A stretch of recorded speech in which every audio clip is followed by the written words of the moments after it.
Bizarre Brain Comics. Hello, my comic book friends, and welcome to Bizarre Brain Comics. I'm Gary, your host. Going to do something a little different this time. I know sometimes you see stuff behind me. You might be wondering what they are. So I thought I'd give you just a little tour here. Let you see some of the cool, this is just some of the cool stuff. This is stuff you see in the background of my videos, some of my videos. And this is not all, by any means, all the cool stuff. Oh, okay, up here, you see it's on the top shelf. You can see it. Some of these figures and stuff you've seen on my videos have made appearances in the foreground. Well, it's a Tarzan figure, and right there next to it, right here, this is a Shinzon figure from who was from a Star Wars novel. It was not from any of the Star Wars movies. Of course, the Tick. It talks. It goes, "Naughty Spawn, you face the Tick." See if you can see him a little better. The Tick. And behind them there is another Tarzan figure in the box. Behind Shinzon there is Professor X. Then behind that is a Worf. See if you can see that Worf figure from one of the movies. I can't remember. Insurrection, I think it was. There's another Klingon figure behind that. Then right there behind the Tick, there's a couple of Planet of the Apes figures. These are not from the 60s or 70s, but these were, must have been about 25 years or so ago. Someone had produced I don't remember the company, produced a bunch of Planet of the Apes figures. And next to that is Disney Tarzan figure with a bunch of collector's cups from, I think it was 7-Eleven Slurpee from Superman Returns. Then we come down, a whole bunch of them. There in the back, we see Flash Gordon and Ming the Merciless. These are Captain Action figures. And I did an episode on Captain Action. Let's try to see if we can focus that a little better. It doesn't have the best light. I did an episode on the Captain Action, but they had the figures. And I shown these figures before too, when I was doing Flash Gordon stuff. Captain Action and his nemesis Dr. Evil wore various costumes, being various characters and hero and villain characters. We have Kazar and Zabu, and sitting on their box for the Savage Land. Oh, there's a version of Skeletor with a little tiny Superman. Some of these little figures are like from Happy Meals type stuff. Then another Disney Tarzan and Prince, what was his name? From He-Man. I forgot his name. Another Tarzan and Superman. That was a Superman figure that was given to me from my buddy ages ago, and that was a Superman figure from the Christopher Reeve Superman movies. And we move over and we got some Planet of the Apes. I showed them not too long ago, Zero and Cornelius, or maybe it's Galen, from the classic Planet of the Apes. And then behind that is a model kit for, you can't really see, Cornelius. And then an Amigo Tarzan figure in there. And this little cage thing here is from Planet of the Apes. Another Disney Tarzan, another Tarzan the Epic Adventures, and another Tarzan the Epic Adventures, and another Tarzan the Epic Adventures, and another Leopard Man figure from Tarzan, Disney Tarzan. And there we have, a Klingon figure from the 80s, after the first Star Trek movie. Behind that is King Kong. That was a cool figure given to me by my wife. Then we move over Tarzan and Jane. Yeah, they've been in some of my videos. And then from Grunt from G.I. Joe. This is a real size G.I. Joe, not those dinky little things. And behind that we have a version of Frodo. This is from Lord of the Rings, but this is from before the movies. Then we have Hercules version of Xena, which you really can't see in there. And then behind that is an orc figure from Lord of the Rings. Ooh. Then we step down a bit. There we have the real G.I. Joe. It's Action Marine. But it's actually an armory figure I have in the box. And the real G.I. Joe. This is from the 60s. And behind that, you can see if you can see that. It's in the shadows. Superman figure from Superman Returns. And then behind that is a Shazam Black Adam figure, which you really can't see. Right next to that is a Shazam Captain Marvel Shazam figure. Ooh, then we have a little alien. And what's a little piggy doing there?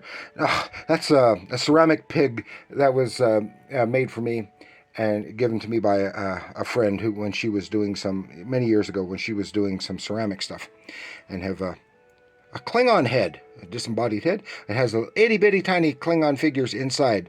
I have Data. Have a classic Klingon figure without the uniform, in a kind of a mock-up uniform from found stuff, and another another classic Klingon and Tarzan, and a Worf from the First Contact. Yeah, and then a little Hulk figure, and then little tiny big head Kirk. I'm not even going to try to dig out. Ooh, then Amigo Spock. Oh yeah, and there's what was it, Prince Charming? I've forgotten who it was from a Disney movie. Some more Klingon stuff. We've got a Borg and a Ferengi and a Dr. McCoy, and then here is a little Batman, and right down there is a little tiny Frankenstein monster, and some more superheroes. Try to get out of the light here so you can see them. Some more Star Trek figures. Oh, all kinds. Superman figures. All kinds of stuff. And I got apes. There is, of course, Emperor Palpatine, and we got some more Lord of the Rings figures back there, but that one's from the movies. And more Star Trek figures. Yeah, lots of Star Trek-y stuff. And then right here, ooh, what's this? What's this? Ah, yes.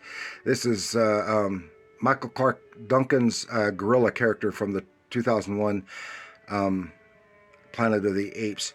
And this is my wife's poster. She loves Michael Clark Duncan, and especially loves his gorilla. And there is another one that she's got of him. Then we just move over a little bit. Oh, got another poster. It's this is all nerdy stuff, all cool nerdy stuff. Fight Fire with Fire. This was a poster for a Reign of Fire movie about when the dragons take over the world, and a whole bunch, but by no means all of her R2-D2 things, plus a couple of lightsabers that she got over the years. And she's a big fan of R2-D2. She just loves him. And another Planet of the Apes. Oh, yeah. And right next to that, and get through the glare, oh, that's a picture of my wife in her Klingon gear. Oh, Klingons. Yeah, Klingons play a big role around here. And here's my teacup. Then right below that, we have a couple of shelves just packed full of DVDs. And these are all Japanese anime collection that actually my wife inherited. A friend of ours passed away several years ago, and he had a huge collection of anime. And this isn't even all. Let some other friends have what they wanted, and then she got stuff. And this isn't even all. She's got a bunch more upstairs somewhere. And she hasn't even watched all of these. And most of them she's stuff not even really interested in. And then right here in front we have on these dummies. Ooh, what's this? What's this? Oh, this is some armor. Various kinds of armor. And all this. Oh, look at this. This isn't just cheap costume armor. This is real armor made from leather. She formed it, stitched it, or riveted it together, and it's made from armor leather. It is, I think it's from the belly leather from the cow. I think that's whatever it was. And she made all this. She's great at doing this, making this armor and the costume. She's a master costumer, even though she hasn't done any costumes in several years. But she has some really great stuff. Then here over on the other side is the headdress from called a Nemes that she made from for a pharaoh costume. She did a great job. I think that's all she's got left of that particular costume. And then right here, some more armor, Roman armor, after the movie Gladiator, and she made all this, everything she made. And again, this is armor. That's tough stuff. She made that stuff. But up here we have some more action figures. This is all her stuff. That's original Spock, yeah, and some other action figures of hers over there. Then it's kind of dark and you probably can't see it very well. This some more of her armor that she has made. All this stuff has been worn to Renaissance festivals. Again, heavy duty armor, no costume stuff. This armor here. This was based on something from the movie of Caligula.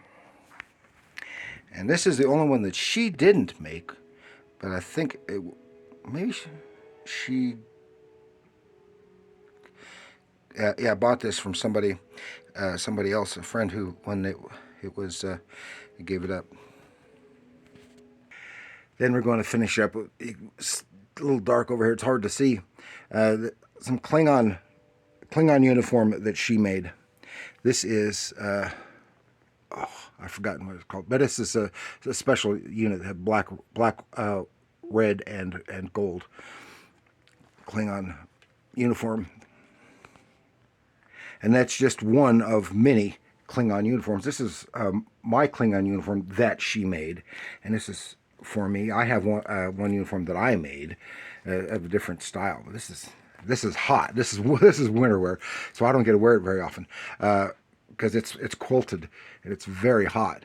And here, see the spine? Look at the spine. It's all made from leather, wet formed leather that she made, as well as the trim here. And she's made so many uniforms. When we had our Klingon club, she was the primary costumer. She made at least part of almost everybody's uniforms. And she made has made several other uniforms. So that's it for this little tour of what you see in the background of my videos. And there's a whole bunch more nerdy stuff elsewhere around the house and the garage. But I thought you might enjoy seeing some of that. So thank you for joining me. Please like, share, and subscribe. And leave your comments about any of this stuff down below.